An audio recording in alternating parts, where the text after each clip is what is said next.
जो उन्होंने बाबा साहब को लेकर कहा है कि संविधान का निर्माण बी एन राव ने किया। बाबा साहब अम्बेडकर थे गंदे व्यक्ति, अंग्रेजों के गुलाम थे। आप क्या मानते हैं कि बाबा साहब ने संविधान का निर्माण नहीं कराया है? आप क्या कहेंगे? लोगों को लड़ाने का आप जो काम कर रहे हो, आप भारत को कमजोर करने का जो काम कर रहे हो, इस काम करने को आप बंद कर दो। लोग आपको एक दिन जरूर जवाब देंगे, क्योंकि आप लोगों को पैसे बांटने का काम कर रहे हो, जो काम अंग्रेजों ने किया। अंग्रेजों ने धर्म के आधार पर देश के दो टुकड़े कर दिए, और आप लोग जाति के आधार पर हमारी संस्कृति को बर्बाद करने का काम कर रहे हो। दामोदर यादव मानसिक रूप से विकृत हो गए हैं। दामोदर यादव जैसे लोग समाज को विखंडित करने का काम करते हैं, और मैं इस पॉडकास्ट को केवल दामोदर यादव तक सीमित नहीं रखना चाहता। मुझे लगता है कि ऐसे लोग जो समाज में जहर बो रहे हैं, सर्व समाज को ऐसे लोगों का विरोध करना चाहिए। चाहे अनिल मिश्रा जी हो, चाहे दामोदर यादव जी हो, जो भी व्यक्ति देश में समरसता के माहौल को खराब करेगा, जो भी व्यक्ति देश में एक जाति से दूसरे जाति को विद्वेष कराने की बात करेगा, वो सारे व्यक्ति आसुरी शक्ति मेरे अनुसार बीपीएल में वो लोग शामिल हैं जो धनाढ्य हो चुके हैं, जो पर्याप्त संपन्न हैं, उनको भी गरीबों का बीपीएल का राशन दिया जा रहा है। आज जाति के आधार पर एक दूसरे के साथ में अपराध घटित हो रहे हैं। ये जो माहौल निर्मित हो रहा है, ये वास्तव में बहुत गलत। अपराधियों की कोई जाति नहीं हो, अपराधी किसी भी जाति बिरादरी का हो सकता है। इस पॉडकास्ट के माध्यम से हम ब्राह्मण समाज के उन बंधुओं से भी हम कहेंगे कि ऐसी कोई भी शपथ या ऐसा कोई भी संकल्प आप बिल्कुल मत लो जो एक जाति से दूसरे जाति में विद्वेष पैदा करने वाला। मेरा उद्देश्य लोगों के लिए काम करना है, और मैं पेशे से वकील हूँ, और मैं वकील के रूप में लोगों की मदद कर पाने में सक्षम हूँ। ये नशा मुक्ति की जो आपकी यात्रा चल रही है, इस यात्रा का जो समापन है, क्या वो लाहौर विधानसभा को टारगेट करता है, या लाहौर विधानसभा का चुनाव लड़ने के लिए आपकी तैयारी है? नमस्कार, आपकी जन अदालत बीच से मैं हूँ राजा भैया पाल। मैं इस समय लाहौर विधानसभा में हूँ, और लाहौर विधानसभा में आज एक ऐसी शख्सियत के साथ जो तमाम सवालों के जवाब देने के लिए हमारी अदालत में आज तैयार हैं। इस क्षेत्र के जाने माने लोकप्रिय अधिवक्ता और साथ साथ एक ऐसे सामाजिक कार्यकर्ता जो लगातार परिवर्तनशील की तरफ हैं। नशा मुक्त लाहौर विधानसभा बनाने का सपना लेकर वो चल रहे हैं, और यूथ को लगातार एक दिशा निर्देशन के साथ एक ऐसे धावक भी है, लगभग 100 किलोमीटर की दौड़ में भी वो अव्वल स्थान पर रहे हैं। बात करना चाहेंगे, सीधी मुलाकात कराएंगे आज के अधिवक्ता एडवोकेट संजीव नायक हमारे साथ जुड़ रहे हैं। बहुत बहुत स्वागत है। बहुत बहुत धन्यवाद। संजीव नायक जी से आपकी जन अदालत में आज जनता के तमाम सवालों को लेकर हम चर्चा रखेंगे, और इस पर बहस करने के लिए आज अधिवक्ता संजीव नायक संविधान को लेकर चर्चा करेंगे। और पहला सवाल करना चाहेंगे, जो कि इस समय ग्वालियर चंबल अंचल में हमारे लगातार जो सवाल के जवाब उठ रहे हैं, लगातार आंदोलन चल रहे हैं, लगातार बहस का मुद्दा बना हुआ है, उस पर चर्चा करेंगे। पहला सवाल करना चाहेंगे संजीव नायक जी से, आप जिस तरीके से देख रहे हैं, अनिल मिश्रा बी एन राव की बात कर रहे हैं, और एक पक्ष बाबा साहब भीमराव अम्बेडकर की बात कर रहा है। जग जाहिर है बाबा साहब भीमराव अम्बेडकर ने संविधान का निर्माण किया है। आप क्या मानते हैं कि बाबा साहब ने संविधान का निर्माण नहीं कराया है? आप क्या कहेंगे?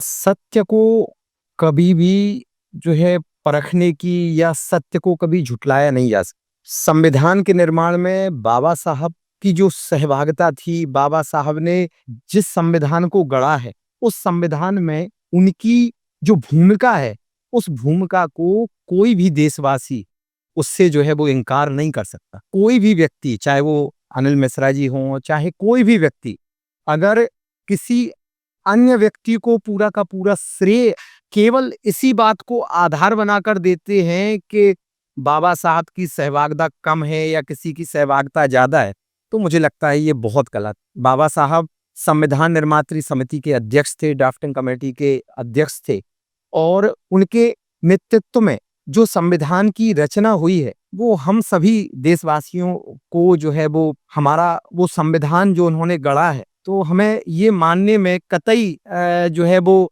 परेशानी नहीं है कि बाबा साहब के वजह से हमें हमारा पवित्र ग्रंथ भारत का संविधान मिला। आपने बी एन राव को पढ़ा है? मैंने बाबा साहब को पढ़ा है, बी एन राव को पढ़ा है। बी एन राव की संविधान निर्माण में, बी एन राव ही क्यों, बहुत सारे और जो सदस्य थे, सभी का संविधान निर्माण में सहयोग है। किसी भी व्यक्ति के सहयोग की तुलना किसी दूसरे व्यक्ति के सहयोग से नहीं की जानी चाहिए। मुझे तो लगता है कि आज के विषय में ये बहस का मुद्दा होना ही नहीं चाहिए कि संविधान निर्माण में किसकी कितनी भूमिका थी। आज के समय ये बहस का मुद्दा कतई नहीं होना चाहिए कि भारत की आजादी में किसकी भूमिका कितनी थी। आज आवश्यकता संविधान पर चलने की है कि हमें समाज में कैसा माहौल बने, उसको लेकर चर्चा करने की आवश्यकता। नहीं तो फिर ये कहाँ तक जायज है कि जिस महापुरुष ने संविधान का निर्माण किया हो उन्हें गंदा व्यक्ति कहा जाए? ये कितना बिल्कुल, अगर जो भी व्यक्ति भारतवर्ष में कोई भी व्यक्ति जो बाबा साहब को गंदा कहता है, मैं उस वक्तव्य का पूरी पुरजोर तरीके से उसका विरोध करता हूं। संविधान के निर्माण में सभी के सहयोग की बात करना ये अलग विषय है, लेकिन कभी भी किसी को गालियां देना, कभी भी किसी को गंदा कहना, ये बिल्कुल जायज नहीं। तो अनिल मिश्रा पर कार्रवाई होना जायज है? अगर वो किसी भी महापुरुष को लेकर अगर टीका टिप्पणी करते हैं जिससे समाज में माहौल खराब होता है, जो किसी की भावनाओं को आहत करने वाला हो, तो ऐसा कोई भी वक्तव्य जो है वो नहीं दिया जाना चाहिए जिससे समाज में शांति बाधित हो। और मुझे तो लगता है कि ये बहस, अगर कोई बहस वैचारिक रूप से अगर हो रही है, तो वैचारिक रूप से बहस करने की आजादी लगभग सबको है। वो हमारे देश का संविधान आर्टिकल 19 हमें बोलने की स्वतंत्रता देता है। बोलने की स्वतंत्रता देता है कि किसी महापुरुष को गंदा व्यक्ति कहें? बिल्कुल ऐसा कोई भी वक्तव्य देने की आजादी भारत का संविधान नहीं देता कि आप किसी को भी आप गंदा कहें, किसी को आप गालियां दें। आप अपना विचार रखिए, आप तथ्यों के साथ में आप लोगों को बताइए कि किसने क्या कहा, क्योंकि संविधान का जब निर्माण हुआ 2 साल 11 महीना जो है जब उसमें लगा, उस कालखंड में जो संसद में बहस हुई, आप उनको निकालिए, तथ्यों को आप लोगों के सामने रखिए, लेकिन आप किसी को गंदा कहोगे, ये मुझे लगता है ये गलत। आप भी अधिवक्ता हैं और अनिल मिश्रा भी ग्वालियर हाईकोर्ट के एक वरिष्ठ अधिवक्ता है, बार काउंसिलिंग के वो अध्यक्ष भी रह चुके हैं। क्या आप उनके विचारों से सहमत हैं?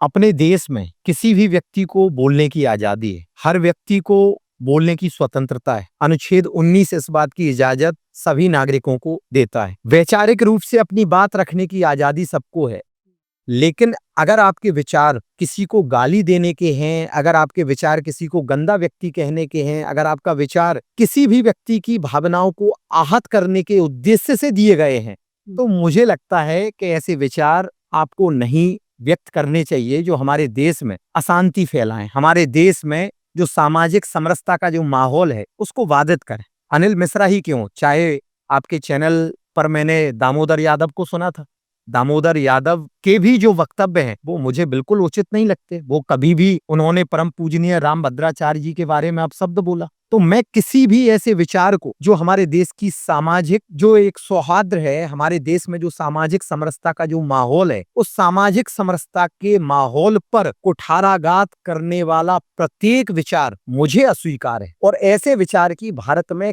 कोई भी जगह नहीं। जिस तरीके से वरिष्ठ अधिवक्ता अनिल मिश्रा जो इस समय संघर्ष कर रहे हैं, इतना बड़ा आंदोलन उन्होंने किया है, क्या आप उनसे समर्थन करते हैं उनके आंदोलन का, उनके विचारों का? जो उन्होंने बाबा साहब को लेकर कहा है कि संविधान का निर्माण बी.एन. राव ने किया, बाबा साहब अम्बेडकर तो गंदे व्यक्ति, अंग्रेजों के गुलाम थे। नहीं, बाबा साहब अंग्रेजों के गुलाम थे ये कहना बिल्कुल नितांत असत्य है। और संविधान निर्माण में सभी की सहभागिता है। संविधान जब निर्माण हुआ 2 साल संविधान निर्माण में समय लगा, 2 साल 11 महीने। उस संविधान निर्माण के इस कालखंड में संसद में भी चर्चा हुई, संविधान जब बनकर तैयार हुआ संसद में बहस हुई, किसने क्या कहा ये बिल्कुल पूरी तरीके से तथ्य का विषय है। सारी बातें सारे विचार ऑन रिकॉर्ड हैं। किस व्यक्ति की कितनी भूमिका संविधान निर्माण में है ये किसी से भी छिपा हुआ नहीं है। आज विषय इस बात की चर्चा करने का कतई नहीं है कि संविधान निर्माण में किसकी भूमिका कितनी थी।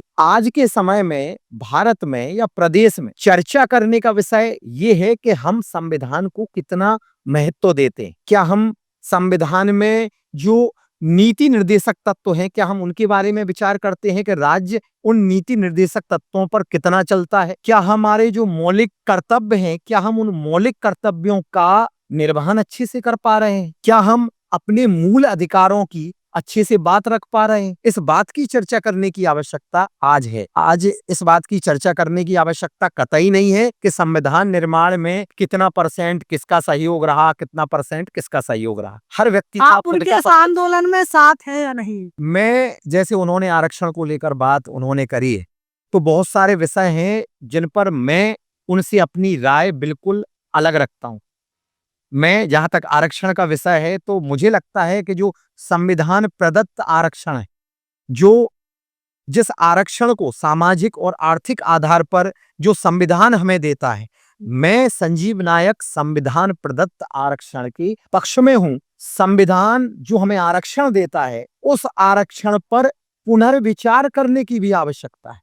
उस आरक्षण पर देश काल परिस्थितियों के हिसाब से उस पर पुनरीक्षण की भी आवश्यकता है कि आज बहुत सारा वर्ग ऐसा है जिनको आरक्षण की आवश्यकता है और उनको आरक्षण नहीं मिल पा रहा। नायक जी, आपको नहीं लगता कि ओबीसी को जो ओबीसी के लिए जो आरक्षण की मांग की जा रही है कि उनको 27% आरक्षण मिलना चाहिए, आप इसके पक्ष में हैं या नहीं? बिल्कुल, ओबीसी अन्य पिछड़ा वर्ग एक वर्ग है जहां पर उन जातियों को समाविष्ट किया गया है जो सामाजिक रूप से पिछड़ी हुई हैं, और उन जातियों को सामाजिक आधार पर और आर्थिक आधार पर अगर आरक्षण मिलता है तो उसमें क्या बुराई? आरक्षण मिलना चाहिए। आर्थिक आधार पर जो लोग समाज में जिनको आरक्षण नहीं मिल रहा, वो किसी भी जाति बिरादरी को, उनको आरक्षण मिलना चाहिए, और उनको आरक्षण मिलने का आधार उनकी सामाजिक और उनकी आर्थिक स्थिति होना चाहिए। ये मेरा विचार। मतलब उनकी आर्थिक स्थिति के आधार पर आरक्षण होना चाहिए, मैं ना कि जाति विशेष पर। आरक्षण देते समय उनकी सामाजिक और आर्थिक स्थिति, दोनों स्थितियों पर विचार करने की आवश्यकता है। अगर एक व्यक्ति जिसको 3-3, 4-4 बार उसको आरक्षण मिल गया है, एक व्यक्ति जो अन्य पिछड़ा वर्ग से है या अनुसूचित जाति से है या ईडब्ल्यूएस कैटेगरी से है और उसको आरक्षण प्राप्त हो गया है, या वह समाज के उस स्थिति में वो पहुंच गया है कि वो लोगों के लिए एक जो है वो क्रीमी लेयर में आता है, या वो लोगों की भलाई लौट के कर सकता है, खर्च बहुत कर सकता है, तो हमें नहीं लगता कि ऐसे व्यक्ति को आरक्षण की आवश्यकता है। बिल्कुल, बिल्कुल। तो एक सवाल ये भी आता है कहीं न कहीं कि जो मध्य प्रदेश शासन की जो योजना चल रही है, गरीब लोगों को जो है राशन दिया जाता है। तो आज उन लोगों को भी राशन दिया जाता है जो संपन्नता की ओर है, वो भी गरीबों का राशन डकारने का काम कर रहे हैं। तो आपको नहीं लगता है कि उनको आप जो प्रश्न आप उठा रहे हो, आपने वास्तव में एक बहुत महत्वपूर्ण और अति महत्वपूर्ण आपने प्रश्न को उठाया है। हमने ऐसा देखे तमाम बीपीएल में वो लोग शामिल हैं जो धनाढ्य हो चुके हैं, जो पर्याप्त संपन्न हैं, उनको भी गरीबों का बीपीएल का राशन उनको दिया जा रहा है। जनहित में शासन जिन योजनाओं को लागू करती है, अमूमन केंद्र सरकार हो या राज्य सरकार हो, अंत्योदय को आधार बनाकर अपनी योजनाओं को लागू करती है, और स्थानीय कार्यपालिका को उन योजनाओं के क्रियान्वयन करने की जवाबदारी उनकी रहती है। जब भी किसी भी योजना का लाभ हितग्राही तक नहीं पहुंचता, जो उसका वास्तव में उसका हित लेने का उसका जो है वो पात्र है, जब उसको उसका लाभ नहीं मिलता, तो ये बिल्कुल कार्यपालिका पर बिल्कुल प्रश्न चिन्ह लगाता। ऐसे लोग जो वास्तव में धनाढ्य हैं और बिलो पॉवर्टी लाइन में जो राशन कार्ड उन्होंने बनवा लिए हैं और वो शासन की योजनाओं का गलत रूप से लाभ ले रहे हैं, ऐसे लोगों पर कार्यवाही होनी ही चाहिए। और इसी प्रश्न के साथ में मैं एक बात और आपके माध्यम से अपनी सरकार तक ये बात भी हम पहुंचाने का एक प्रयास कर रहे हैं कि जो बिलो पॉवर्टी लाइन के जो मापदंड हैं, बीपीएल कार्ड धारकों के जो मापदंड हैं, उन पर भी पुनर्विचार करने की आवश्यकता है। पात्र व्यक्तियों की जब जांच होती है तो हम इस बात को हम रेखांकित करते हैं कि उस व्यक्ति के पास में मोटरसाइकिल ना हो या मोबाइल ना हो, या उस व्यक्ति के पास में निर्धारित उसकी आय का क्राइटेरिया बीपीएल के राशन कार्ड के बनाने के जो मापदंड हैं, उन पर पुनर्विचार करने की आवश्यकता है। आज मोटरसाइकिल रखने वाला व्यक्ति भी बिलो पॉवर्टी लाइन में आ सकता है। आज जिसके पास में पक्का मकान है वह भी गरीब हो सकता है। आज जिसके पास में मोबाइल है वह व्यक्ति भी गरीब की सूची में आ सकता है, क्योंकि आज महंगाई इतनी ज्यादा हो गई है। आदमी अपने जीवन में कैसे वो जो है सरवाइव कर सकता है। तो जो बीपीएल के मापदंड हैं उन पर भी पुनरीक्षण करने की मुझे लगता है आवश्यकता है। आज जिस तरीके से लगातार सनातन को लेकर जो सवाल खड़े हो रहे हैं, बाबा साहब को लेकर सवाल खड़े हो रहे हैं, तो ये किस स्थिति पर अपना देश जा रहा है? आप ये बड़ा चिंतनीय विचारणीय है कि लोग अब मुद्दों से भटक करके जातिवाद पर कठोराघात हो रहा है। इस समय कहीं ना कहीं ये आपस में एक बड़ा विध्वंस की स्थिति की ओर जा रहा है देश। क्या कहेंगे? कि आज जाति के आधार पर एक जाति दूसरे जाति से विरोध रख रही है। आज जाति के आधार पर एक दूसरे के साथ में अपराध घटित हो रहे हैं। ये जो माहौल निर्मित हो रहा है ये वास्तव में बहुत गलत है। जाति की जब हम बात करते हैं, जाति के आधार पर जब हम भेदभाव की बात करते हैं और जो लोग भी जाति के आधार पर एक दूसरे का उत्पीड़न करते हैं वो निश्चित तौर पर अपने देश को कमजोर करने का काम करते हैं। हमारे देश की जो फिजा है वो समरसता की फिजा है। हमारे देश में एक जाति दूसरे जाति का सम्मान करती है। हम रामचरितमानस को अपना आधार मानने वाले लोग हैं। हम तथागत के पंचशील के सिद्धांतों को मानने वाले लोग हैं। हमारे देश को आप जब समझोगे, हमारे देश की प्रकृति को जब आप समझोगे, यहाँ हर जाति हर बिरादरी का व्यक्ति एक दूसरे के साथ में सुख से चैन से रह रहा है। लेकिन कुछ राजनेता अपनी राजनीतिक महत्वाकांक्षा के कारण अपने देश में जातिवाद का जो जहर घोल रहे हैं वो बहुत बुरा है। मैं उन राजनेताओं को भी आपके इस पॉडकास्ट के माध्यम से, आपके चैनल के माध्यम से हम उनको आगाह भी करते हैं कि ये जो जिस जातिवाद की आप राजनीति आप कर रहे हो, लोगों को लड़ाने का आप जो काम कर रहे हो, आप भारत को कमजोर करने का जो काम कर रहे हो, इस काम करने को आप बंद कर दो। लोग आपको एक दिन जरूर जवाब देंगे, क्योंकि आप लोगों को ऐसे बांटने का काम कर रहे हो जो काम अंग्रेजों ने किया था। अंग्रेजों ने धर्म के आधार पर देश के दो टुकड़े कर दिए और आप लोग जाति के आधार पर हमारी संस्कृति को बर्बाद करने का काम कर रहे हो। कि ये जो लोग भी हमारे देश को कमजोर करने का, जाति के आधार पर माहौल को बिगाड़ने का जो लोग काम कर रहे हैं वो सफल नहीं हो सकते, क्योंकि हमारे देश की प्रकृति इस बात की इजाजत उन्हें नहीं देती। पूर्व में औरंगजेब जैसे दुर्दांत, औरंगजेब जैसे एक असुर व्यक्ति ने हमारे देश की फिजा को बर्बाद करने का एक प्रयास किया था। लेकिन आप सोचो, जब उस व्यक्ति ने हमारी संस्कृति को नष्ट नहीं कर पाया तो आज ये आसुरी शक्तियां कैसे अपने देश की संस्कृति को नुकसान पहुंचा सकती? कौन है आसुरी शक्तियां? आसुरी शक्तियां वही लोग हैं। मैं तो बड़ा खुल के आपसे कहता हूं, दामोदर यादव जैसे लोग जो देश में नफरत का माहौल पैदा करना चाहते हैं, जो देश को जाति के आधार पर, धर्म के आधार पर एक दूसरे को गाली देने का जो लोग काम करते हैं, मैं उनको आसुरी शक्तियों की श्रेणी में उनको रखता हूं। ऐसा व्यक्ति जो परम पूजनीय राम भद्राचार्य जी को गालियां दे, जो महापुरुषों को गंदा व्यक्ति कहें, वो ऐसे व्यक्तियों को आप क्या कहोगे जो समाज का माहौल खराब करने का काम करते? अनिल मिश्रा गंदा व्यक्ति महापुरुष को कहे वो ठीक है? वो कौन सी उसमें आते हैं? मैं आपको बता रहा हूँ, अनिल मिश्रा कौन से उसमें आते हैं? आप चाहे अनिल मिश्रा जी हो, चाहे दामोदर यादव जी हो, जो भी व्यक्ति देश में समरसता के माहौल को खराब करेगा, जो भी व्यक्ति देश में एक जाति से दूसरे जाति को विद्वेष कराने की बात करेगा, वो सारे व्यक्ति आसुरी शक्ति मेरे अनुसार है। हम सूर्य को सूर्य देवता मानते, हमारे सूर्य देवता का प्रकाश किसी भी व्यक्ति को जाति के आधार पर थोड़े ही मिलता है। चंद्र देवता का प्रकाश किसी भी व्यक्ति को जाति के आधार पर थोड़े ही मिलता है। वायु देवता की वायु, ऑक्सीजन किसी भी व्यक्ति को जाति के आधार पर थोड़े ही मिलती।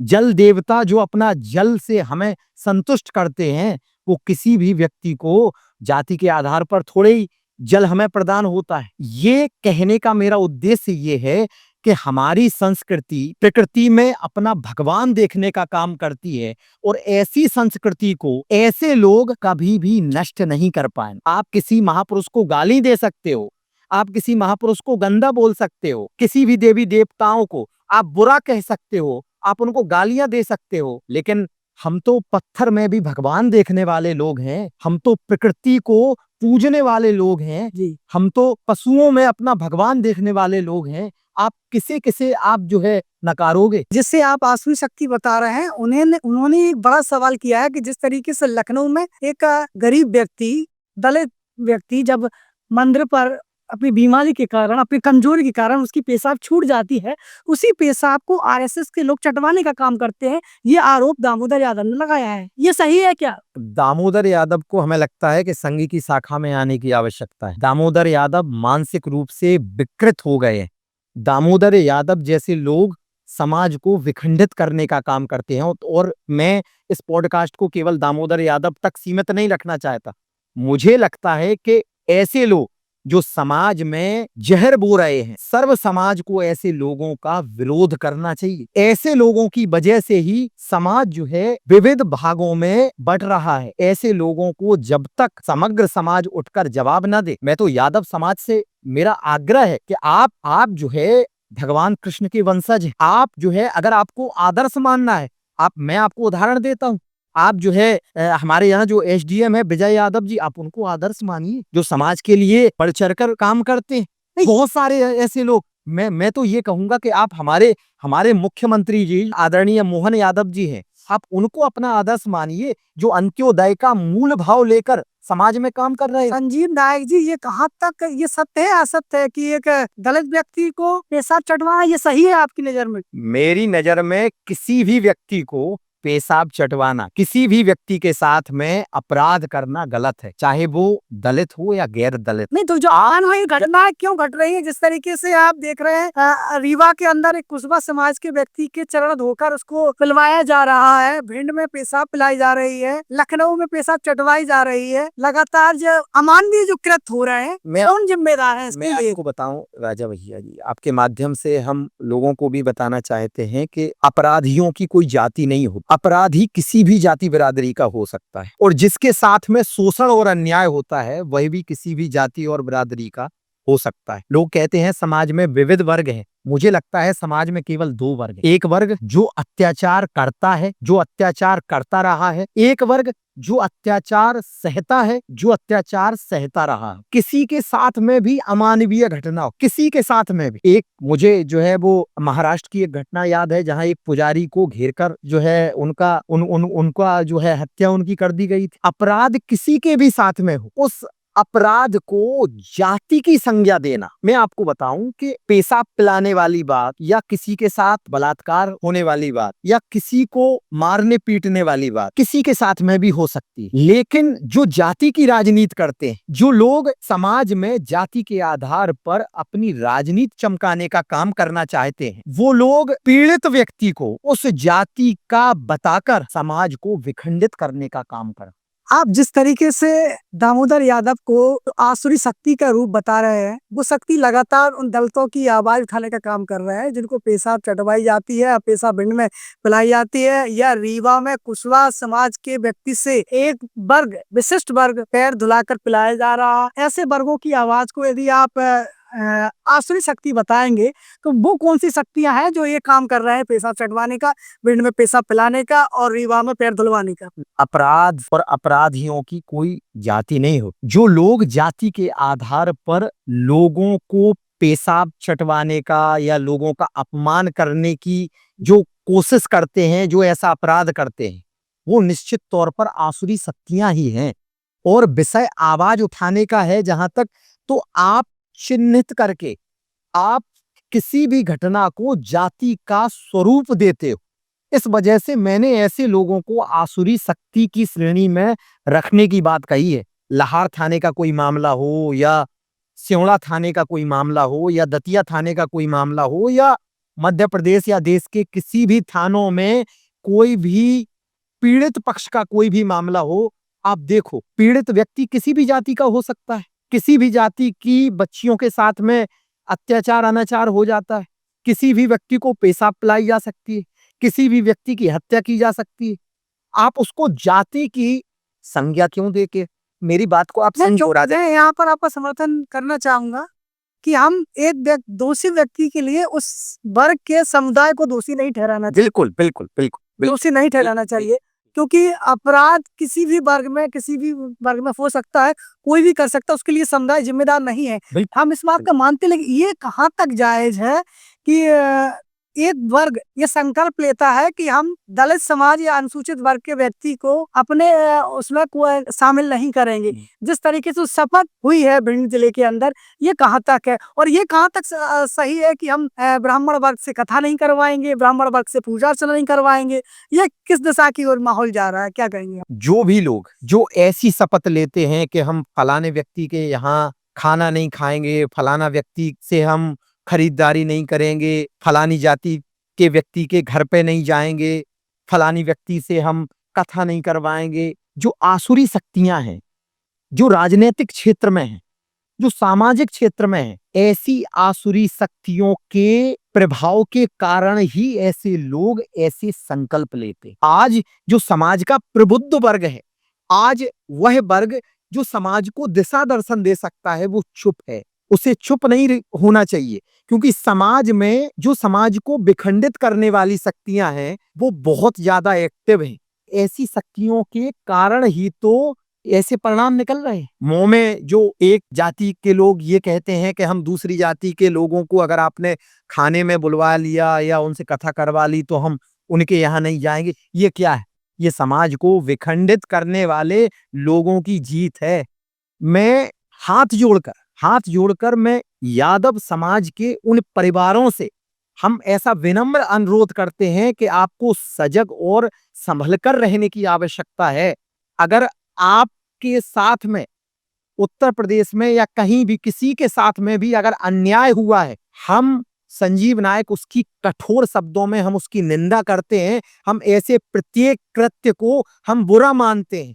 इस पॉडकास्ट के माध्यम से हम ब्राह्मण समाज के उन बंधुओं से भी हम कहेंगे कि ऐसी कोई भी शपथ या ऐसा कोई भी संकल्प आप बिल्कुल मत लो जो एक जाति से दूसरे जाति में विद्वेष पैदा करने वाला। आपसे अनुरोध करना चाहता हूं कि किसी भी प्रकार से आप समाज को विखंडित करने वाली शक्तियों के मंसूबों को कामयाब नहीं होने दो। एक सवाल महत्वपूर्ण करना चाहेंगे, जिस प्रकार से बीच में बड़ा सवाल इस पर छिड़ा था।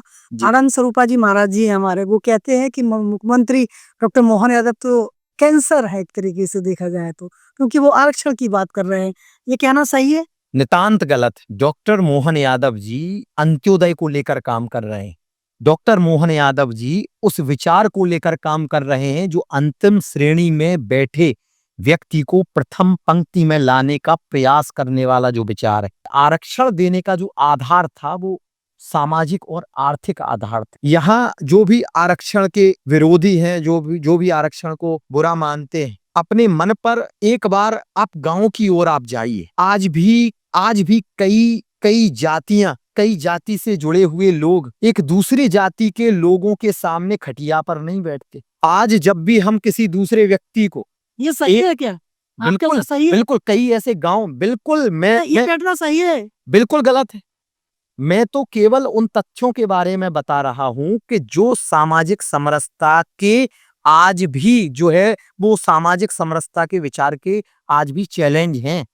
आज भी एक व्यक्ति दूसरे व्यक्ति को चाय पिलाने के बाद में कप को धोने की मनसा रखता है। हालांकि ऐसे लोग बहुत कम हैं। उंगलियों पर गिनने वाले लोग। सही है गलत? बिल्कुल गलत है। ऐसी मानसिकता का विरोध होना चाहिए जो व्यक्ति को व्यक्ति ना समझे।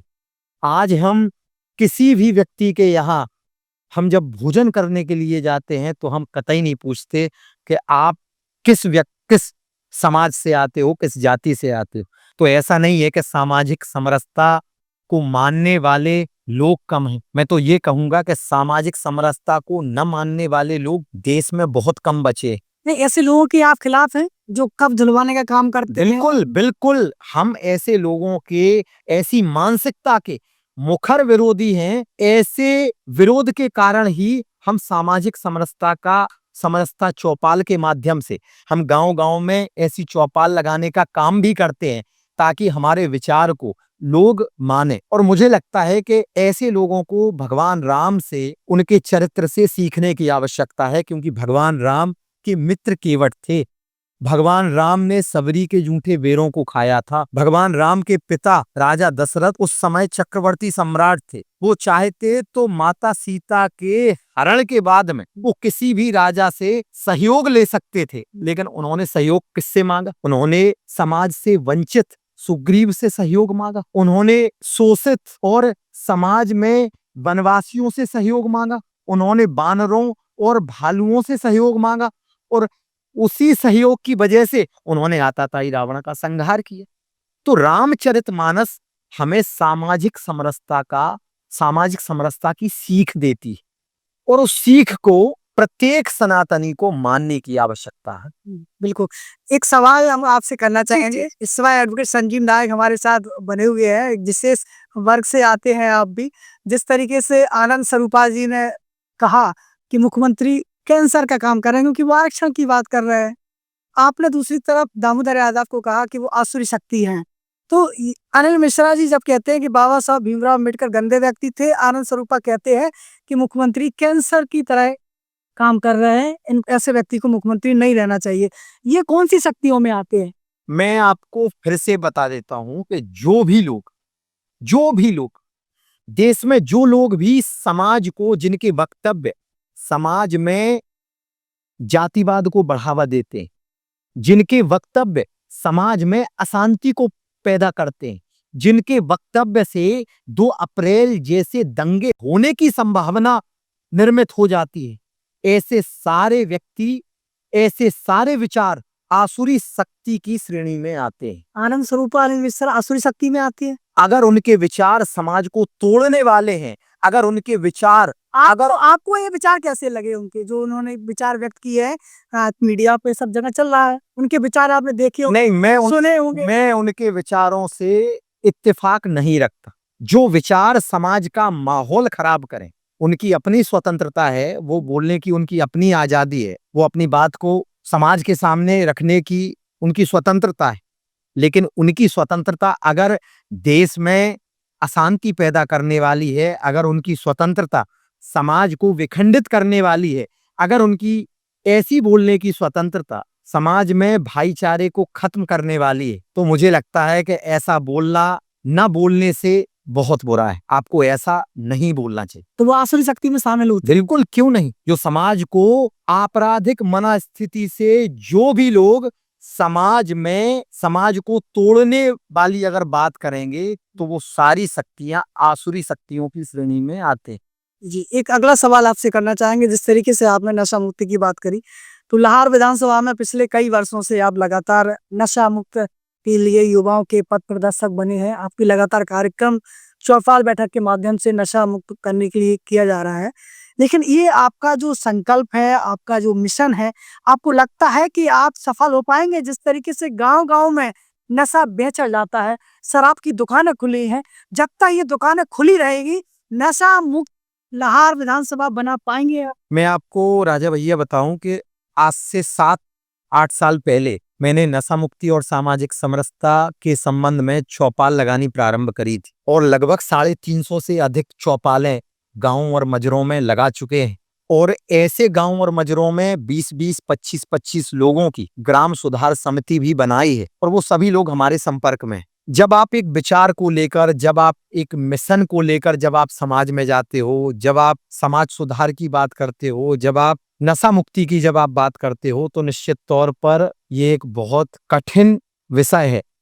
लेकिन अपने यहाँ एक दोहा है कि करत करत अभ्यास के जड़मति होत सुजान, रसरी आवत जात ही सिल पर होत निशान।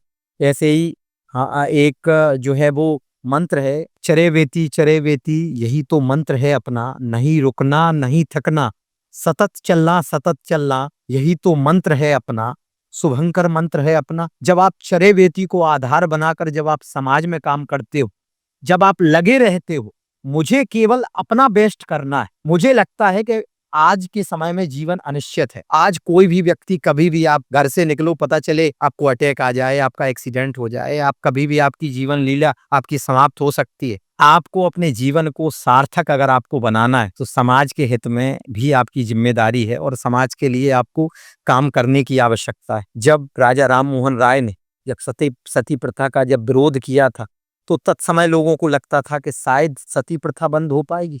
बाल विवाह का जब विरोध समाज ने किया था तो उस समय लगता था कि अब बाल विवाह बंद हो पाएगा, लेकिन आज सती प्रथा भी बंद है, आज बाल विवाह भी बंद है। आज जब हम नशा मुक्ति की बात करते हैं, ऐसे महापुरुषों से मेरा तुलना करने का कोई जो है हेतुक नहीं है। मैं तो केवल आपको ये बताने का मेरा उद्देश्य है कि अगर आप समाज में अगर आप कोई भी काम करो तो आगे आने वाले समय में आपके विचार की स्वीकार्यता जरूर होगी। और मैं आपको विश्वास आपको दिलाता हूं कि एक दिन हमारा क्षेत्र, चूंकि मेरा गांव मेरा देश की मैं बार बार बात करता हूं, मेरी लाहार क्षेत्र ही मेरा हिंदुस्तान है। मैं कहीं बाहर जाके ज्ञान दूं, मैं कहीं बाहर जाके काम करूं, उससे हमें लगता है कि समाज में परिवर्तन नहीं होगा। जहां जो व्यक्ति है वो व्यक्ति उस जगह पर रहकर समाज में काम करे। और मैं आपको बताऊं कि एक समय के बाद में मेरा पूरा क्षेत्र, हमारा पूरा समाज नशा मुक्त होगा, हमारा पूरा समाज सामाजिक समरसता का वो उदाहरण बनेगा। मैं आपको विश्वास दिलाकर मैं आपको बताता हूं कि एक दिन मेरा लाहार क्षेत्र सामाजिक समरसता के मामले में, सामाजिक सौहार्द के मामले में संपूर्ण मध्य प्रदेश में अलग दिखेगा कि यहाँ पर सनातन संस्कृति को मानने वाले लोग, यहाँ पर सारे जाति बिरादरियों को, सारे धर्मों को मानने वाले लोग संगठित हैं। सर, आपकी दुकानें बंद हो जाएंगी मध्य प्रदेश से? मुझे लगता है अपने माननीय मुख्यमंत्री जी ने ये नवाचार किया है। उन्होंने धार्मिक जो स्थल हैं वहां पर शराब बिक्री को वहां पर पूर्णतः प्रतिबंधित किया है। और मुझे पूर्ण विश्वास है कि संपूर्ण मध्य प्रदेश में एक दिन शराबबंदी जरूर लागू होगी।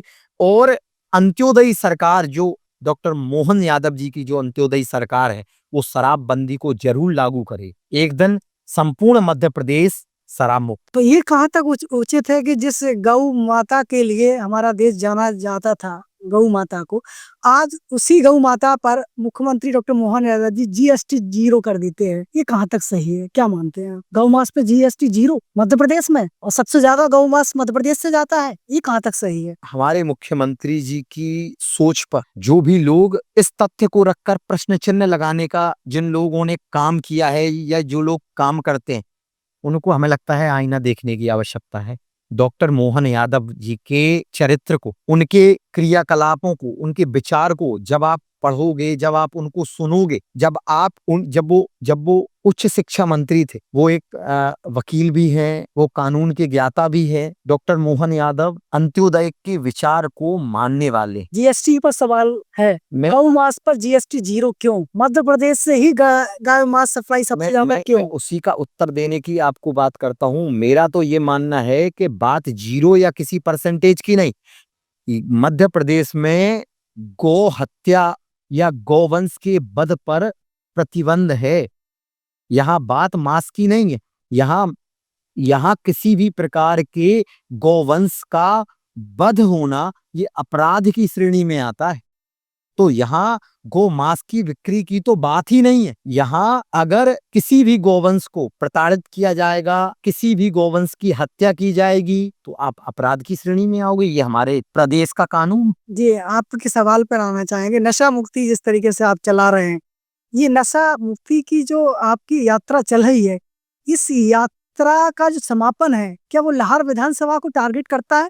क्या लाहौर विधानसभा का चुनाव लड़ने के लिए आपकी तैयारी है? क्या कहेंगे इस पर आप? राजा भैया जी, राजनीति केवल कुछ लोगों ने राजनीति को पैसा कमाने का उद्देश्य बनाया है।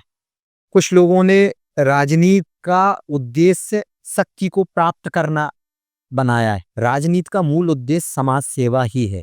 आप पुराने जो लोग भी राजनीति में रहे हैं, जो लोग वर्तमान में भी बहुत सारे लोग, उनका मूल उद्देश्य समाज सेवा ही है। नशा मुक्ति की बात करना हो या सामाजिक समरसता की चौपाल लगाना हो, ये अनवरत चलने वाला एक क्रम है, ये कभी बंद नहीं हो। ये मेरे जीवन में मैं चौपाल लगाना, लोगों से मिलना, लोगों की समस्याओं को समझना, लोगों की समस्याओं को आपके माध्यम से अपने नेतृत्व के सामने रखना, ये मैं कभी बंद नहीं करूंगा। राजनीति में जो लोग हैं, मैं भी राजनीति में हूँ, और राजनीति में जो लोग भी रहते हैं, उनके उद्देश्य रहते हैं। उनके उद्देश्य जो है किसी पद को प्राप्त करना उद्देश्य हो सकता है, लेकिन मेरा उद्देश्य किसी पद को प्राप्त करना नहीं है। मैं आज मुझे जो समाज से मिल रहा है वो विधायक से कम थोड़े ही मिल रहा है। आज मैं लगभग 350 चौपाल मैंने लगाई और गाँव में जो मुझे महत्व मिलता है, गाँव में जो लोग मुझे प्यार करते हैं, जो शुभचिंतक मुझे महत्व देते हैं, आप जैसा वरिष्ठ पत्रकार जो आज आज मेरे सामने जो बैठा है, मैं यही अपने आप को, इससे बड़ी उपलब्धि मेरे लिए नहीं हो सकती। मैं एक सामान्य परिवार से आता हूँ। मैं कोई चांदी की चम्मच लेकर पैदा हुआ व्यक्ति नहीं हूँ। तो आज मुझे जो समाज से मिल रहा है, ये मेरे लिए बहुत, और मुझे जो महत्व समाज दे रहा है, वो मुझे समाज फील करा रहा है, वो मुझे किसी पद या प्रतिष्ठा की कोई लालसा नहीं। विधानसभा का चुनाव लड़ना चाहेंगे आप लाहौर विधानसभा से? लाहौर विधानसभा वर्तमान में हमारे यशस्वी विधायक गुड्डू भैया लाहौर के विधायक हैं, और मुझे उम्मीद है कि जो अंत्योदय का भाव लेकर पार्टी ने जो उनको मौका दिया था, अंत्योदय को अपना आदर्श मानकर जो वो समाज में काम कर रहे हैं, निश्चित तौर पर मुझे लगता है कि ऐसे ही सब कुछ चलता रहा तो किसी के भी चुनाव लड़ने की कोई आवश्यकता नहीं। आप चुनाव लड़ना चाहेंगे या नहीं लड़ना चाहेंगे? मैं आपको बता चुका हूं कि मैं भी राजनीति में हूं। अगर मेरा दल मुझे इस लायक समझता है कि मुझे चुनाव लड़ना चाहिए, तो क्यों नहीं। चुनाव लड़ने की सभी को आजादी है। भारत का संविधान हमें चुनाव लड़ने की स्वतंत्रता देता है। कब लड़ेंगे चुनाव आप? जब लोग कहें।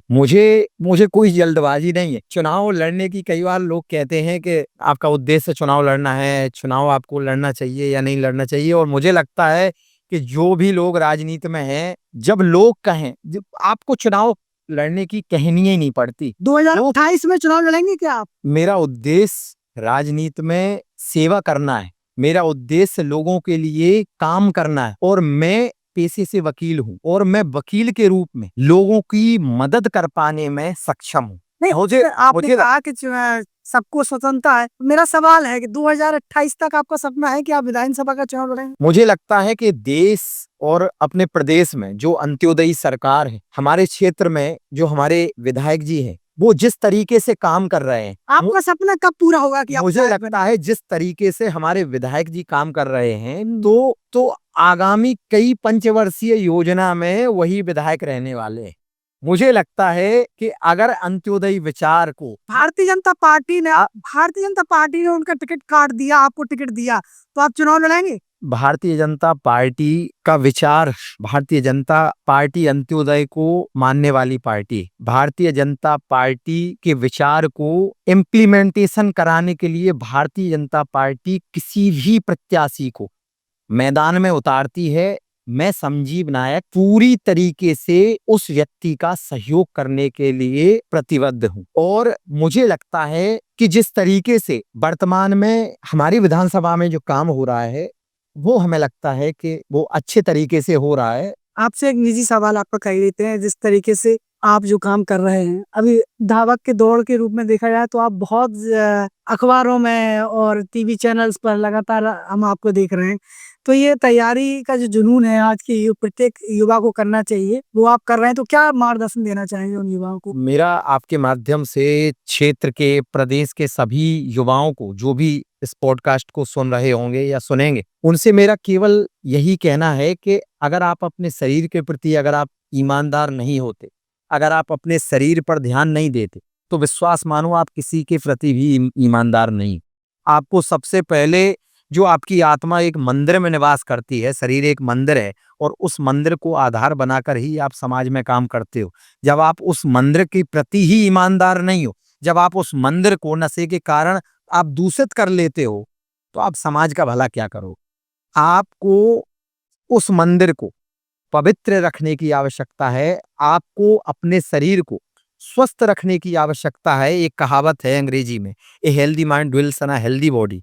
एक स्वस्थ दिमाग एक स्वस्थ शरीर में निवास करता है। जब आपका शरीर स्वस्थ रहेगा तो आपके मन में हमेशा रचनात्मक विचार आएंगे, लोगों की भलाई के विचार आएंगे। लेकिन जब आप शारीरिक रूप से अस्वस्थ रहते हो, जब आप बीमार रहते हो, जब आपका मन ठीक नहीं होता, तो आप लोगों के लिए सोच ही नहीं सकते। तो मेरा आपके माध्यम से युवाओं को केवल यही मेरा कहना है, उनसे मेरी विनम्र मेरा आग्रह है, उनको मेरी सलाह भी है कि आप अपने शरीर पर ध्यान दो। आप नियमित रूप से दौड़ लगाओ। जो लोग दौड़ नहीं लगा सकते, वो नियमित रूप से वॉक करें। जो लोग वॉक नहीं कर सकते, वो नियमित रूप से योगा करें, और अपने शरीर को मजबूत बनाएं, क्योंकि एक व्यक्ति का मजबूत शरीर ही देश को मजबूत बनाने का काम करता हूँ। तो आप विधायक जी को सलाह देंगे कि वो प्रतिदिन दौड़ लगाएं? हमारे विधायक जी पूर्ण रूप से स्वस्थ हैं और पूर्ण रूप से मजबूत हैं और उनकी जो कार्यशैली है मैंने व्यक्तिगत रूप से उनको बहुत नजदीकी से देखा है। जब वो मेहनत करने पर उतारू हो जाते हैं, मैंने चुनावी कैंपेन में उनको देखा, मैंने लोगों की जन सुनवाई करते हुए उनको देखा। जब वो लोगों की जन सुनवाई करते हैं तो आप ताज्जुब करोगे कि लगातार 24 घंटे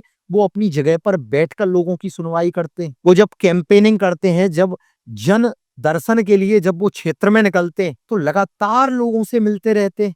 वो 3-3 4-4 बजे तक जो है वो लोगों से संवाद करते हैं, लोगों के घरों में जाते हैं, लोगों से बात करते हैं। तो ऐसा मेहनती विधायक मैंने उनको बहुत नजदीकी से देखा है।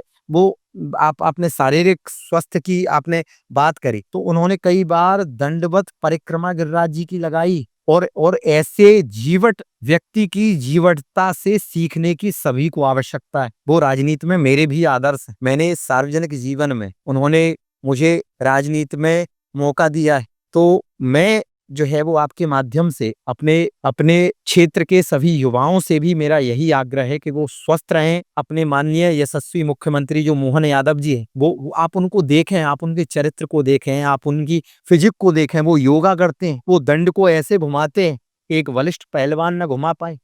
उनको कुश्ती का शौक है, वो अपने शरीर को कैसे बलिष्ठ रखते हैं।